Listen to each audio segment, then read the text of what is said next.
Jehová te bendiga, y te guarde, Jehová haga resplandecer su rostro sobre ti, y tenga de ti misericordia, Jehová alce su rostro sobre ti, y ponga en ti paz. Eventos de los últimos días. Consumado es, consumado es, consumado es. Cristo no entregó su vida hasta que hubo cumplido la obra que había venido a hacer, y con su último aliento exclamó, consumado es. La batalla había sido ganada. Su diestra y su brazo santo le habían conquistado la victoria. Como vencedor, plantó su estandarte en las alturas eternas. ¡Qué gozo entre los ángeles! Todo el cielo se asoció al triunfo de Cristo. Satanás, derrotado, sabía que había perdido su reino. El clamor, consumado es, tuvo profundo significado para los ángeles y los mundos que no habían caído. La gran obra de la redención se realizó tanto para ellos como para nosotros. Ellos comparten con nosotros los frutos de la victoria de Cristo. Hasta la muerte de Cristo, el carácter de Satanás no fue revelado claramente a los ángeles ni a los mundos que no habían caído.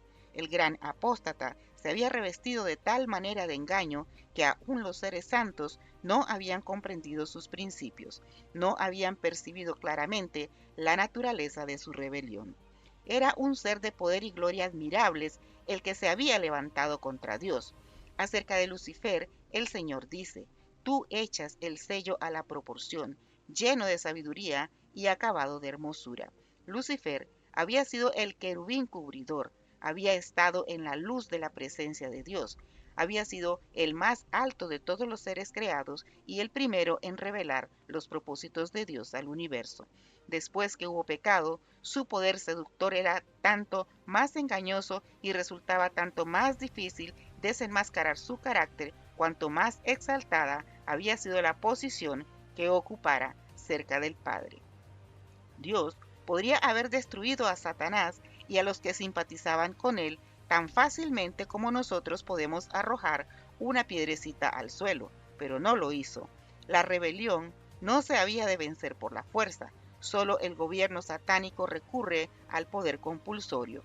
Los principios del Señor no son de este orden. Su autoridad descansa en la bondad, la misericordia y el amor, y la presentación de estos principios es el medio que quiere emplear.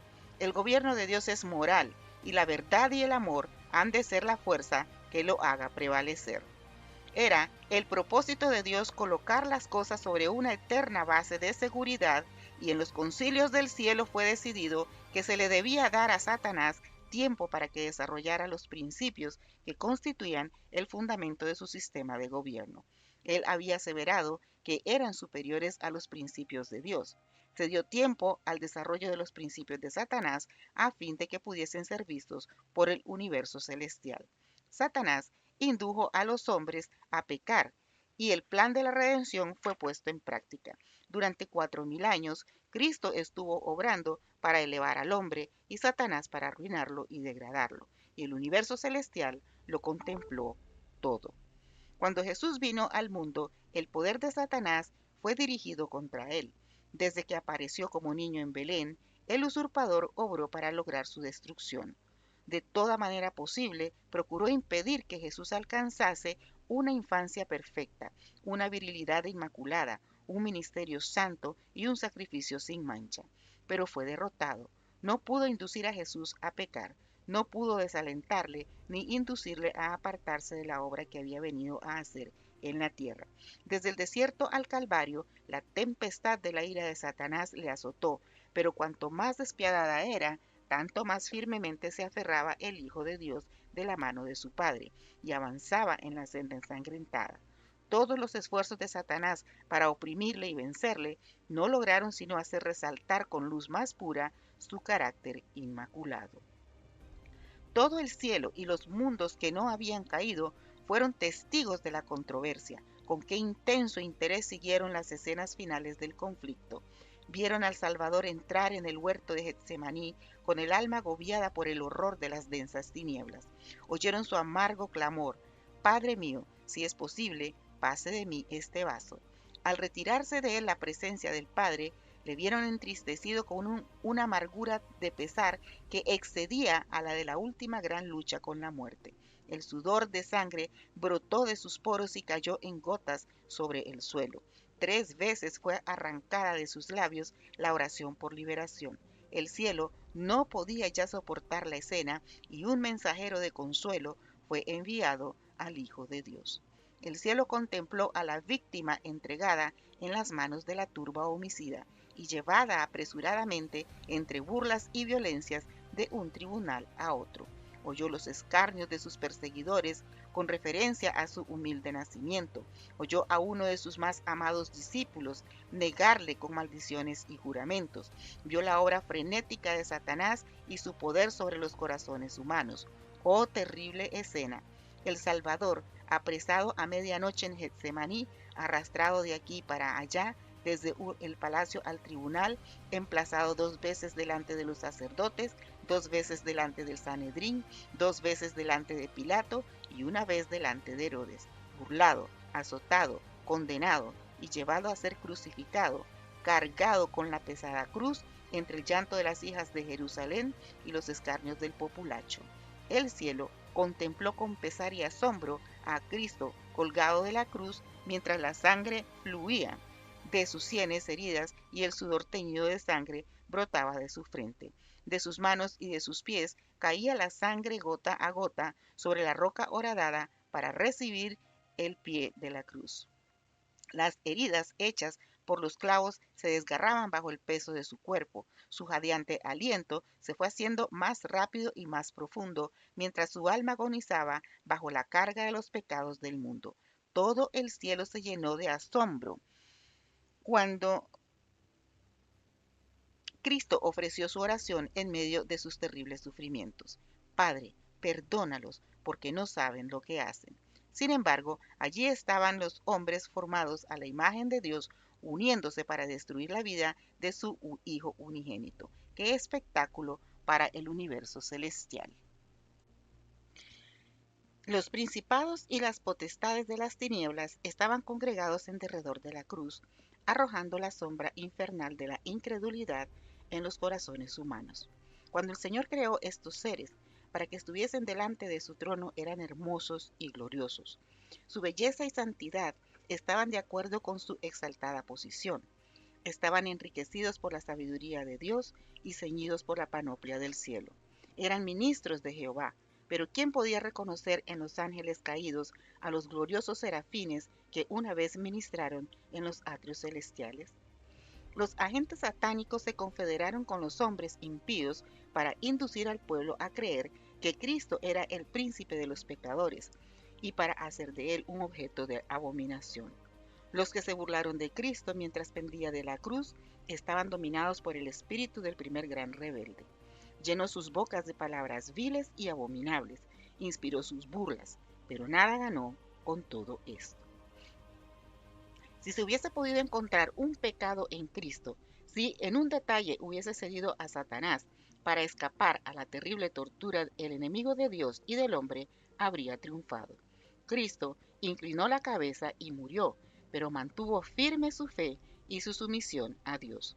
Y oí una grande voz en el cielo que decía: ahora ha venido la salvación y la virtud y el reino de nuestro Dios y el poder de su Cristo, porque el acusador de nuestros hermanos ha sido arrojado, el cual los acusaba delante de nuestro Dios día y noche.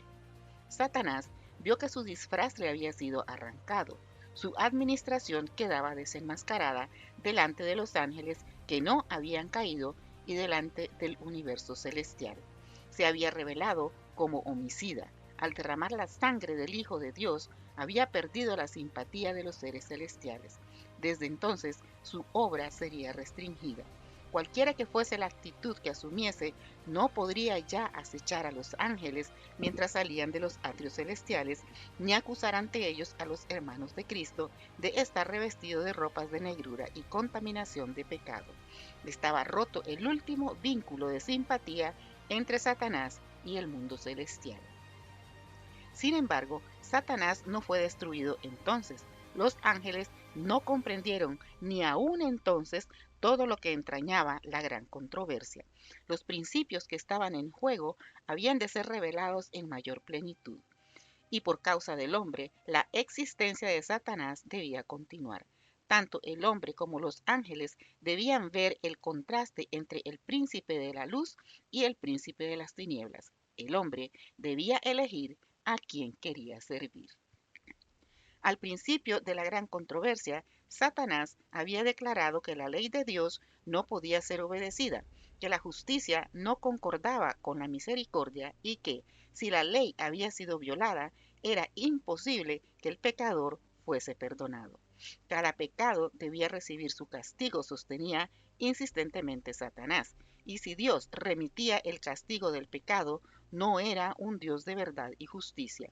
Cuando los hombres violaban la ley de Dios y desafiaban su voluntad, Satanás se regocijaba. Declaraba que ello demostraba que la ley de Dios no podía ser obedecida. El hombre no podía ser perdonado, por cuanto él mismo, después de su rebelión, había sido desterrado del cielo. Satanás sostenía que la familia humana debía quedar privada para siempre del favor de Dios. Insistía en que Dios no podía ser justo y al mismo tiempo mostrar misericordia al pecador. Pero, aunque el hombre estaba en una situación diferente de la de Satanás. Lucifer había pecado en el cielo en la luz de la gloria de Dios. A él, como a ningún otro ser creado, había sido dada una revelación del amor de Dios. Comprendiendo el carácter de Dios y conociendo su bondad, Satanás decidió seguir su propia voluntad egoísta e independiente. Su elección fue final. No había ya nada que Dios pudiese hacer para salvarle, pero el hombre fue engañado. Su mente fue entenebrecida por el sofisma de Satanás. No conocía la altura y la profundidad del amor de Dios. Para él había esperanza en el conocimiento del amor de Dios. Contemplando su carácter, podía ser atraído de vuelta a Dios. Mediante Jesús, la misericordia de Dios fue manifestada a los hombres, pero la misericordia no pone a un lado la justicia. La ley revela los atributos del carácter de Dios y no podía cambiarse una jota ni un tilde de ella para ponerla al nivel del hombre en su condición caída. Dios no cambió su ley, pero se sacrificó en Cristo para la redención del hombre. Dios estaba en Cristo reconciliando el mundo así. La ley requiere justicia, una vida justa, un carácter perfecto, y esto no lo tenía el hombre para darlo. No puede satisfacer los requerimientos de la santa ley de Dios. Pero Cristo, viniendo a la tierra como hombre, vivió una vida santa y desarrolló un carácter perfecto. Ofrece estos como don gratuito a todos los que quieran recibirlos. Su vida reemplaza la vida de los hombres. Así, tienen remisión de los pecados pasados por la paciencia de Dios. Más que esto, Cristo imparte a los hombres atributos de Dios. Edifica el carácter humano a la semejanza del carácter divino y produce una hermosa obra espiritualmente fuerte y bella. Así, la misma justicia de la ley se cumple en el que cree en Cristo. Dios puede ser justo y el que justifica al que es de la fe de Jesús. El amor de Dios ha sido expresado en su justicia no menos que en su misericordia. La justicia es el fundamento de su trono y el fruto de su amor. Había sido el propósito de Satanás divorciar la misericordia de la verdad y la justicia. Procuró demostrar que la justicia de la ley de Dios es enemiga de la paz. Pero Cristo demuestra que en el plan de Dios están indisolublemente unidas. La una no puede existir sin la otra. La misericordia y la verdad se encontraron, la justicia y la paz se besaron. Por su vida y su muerte, Cristo demostró que la justicia de Dios no destruye su misericordia, que el pecado podía ser perdonado y que la ley es justa y puede ser obedecida perfectamente. Las acusaciones de Satanás fueron refutadas. Dios había dado al hombre evidencia inequívoca de su amor. Otro engaño iba a ser presentado ahora. Satanás declaró que la misericordia destruía la justicia, que la muerte de Cristo abrogaba la ley del Padre. Si hubiese sido posible que la ley fuera cambiada o abrogada, Cristo no habría necesitado morir. Pero abrogar la ley sería inmortalizar la transgresión y colocar al mundo bajo el dominio de Satanás. Porque la ley era inmutable, porque el hombre podía ser salvo únicamente por la obediencia a sus preceptos, fue levantado Jesús en la cruz. Sin embargo, Satanás representó como destructor de la ley aquel mismo medio por el cual Cristo la estableció. Alrededor de esto girará el último conflicto de la gran lucha entre Cristo y Satanás. El acerto que Satanás presenta ahora es que la ley pronunciada por la misma voz de Dios es deficiente, que alguna especificación de ella ha sido puesta a un lado. En el último gran engaño que arrojará sobre el mundo, no necesita atacar toda la ley. Si puede inducir a los hombres a despreciar un precepto, logra su propósito, porque cualquiera que hubiere guardado toda la ley y ofendiere en un punto es hecho culpable de todos. Consintiendo en violar un precepto, los hombres se colocan bajo el poder de Satanás.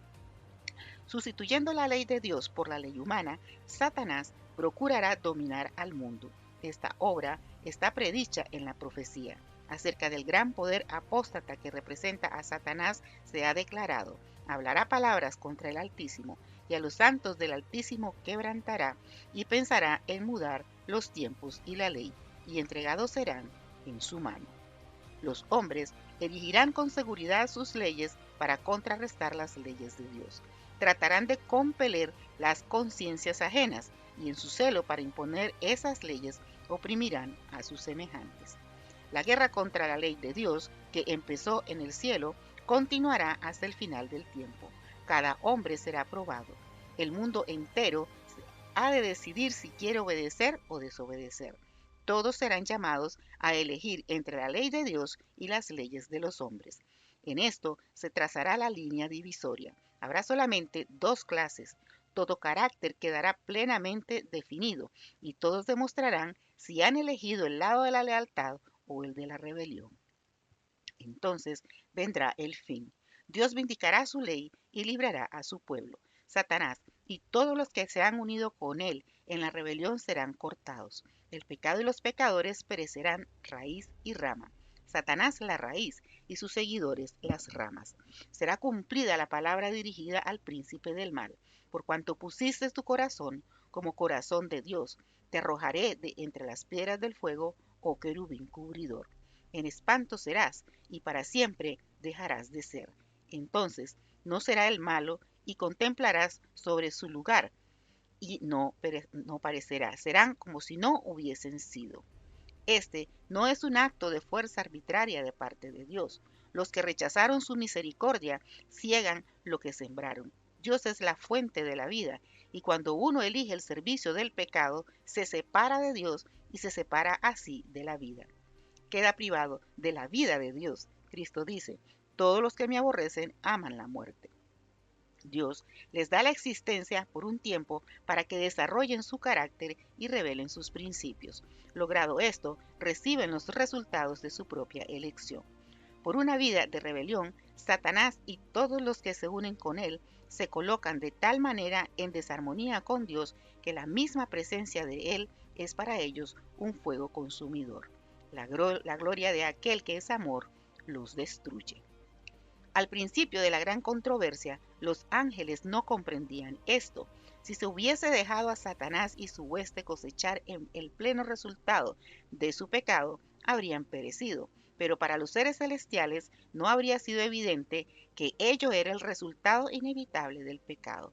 Había permanecido en su mente una duda en cuanto a la bondad de Dios como mala semilla para producir su mortífero fruto de pecado y desgracia.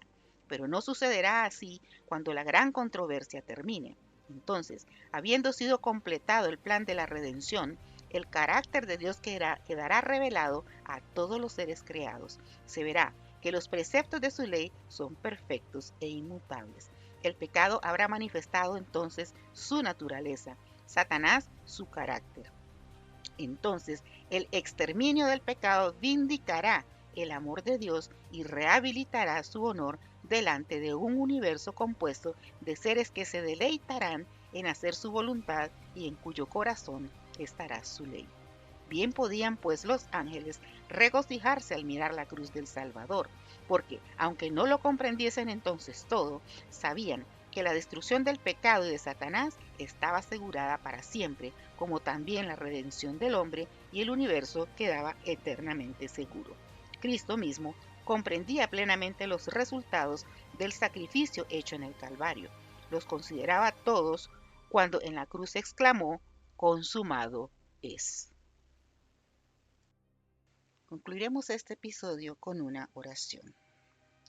Querido Dios y Padre Celestial, nuestro Señor Jesucristo, Creador de los cielos y de la tierra y de todo lo que existe, autor de la consumación de los siglos, te agradecemos, Señor, el privilegio que nos has dado de poder participar y el habernos otorgado esa participación, Señor, en tu gran consumación, la consumación de los siglos, Señor.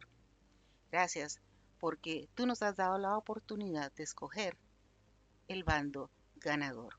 Gracias, Señor, por ser un guerrero tan formidable. Gracias, Señor, por haber ganado la victoria para nuestro mundo y también para el universo entero.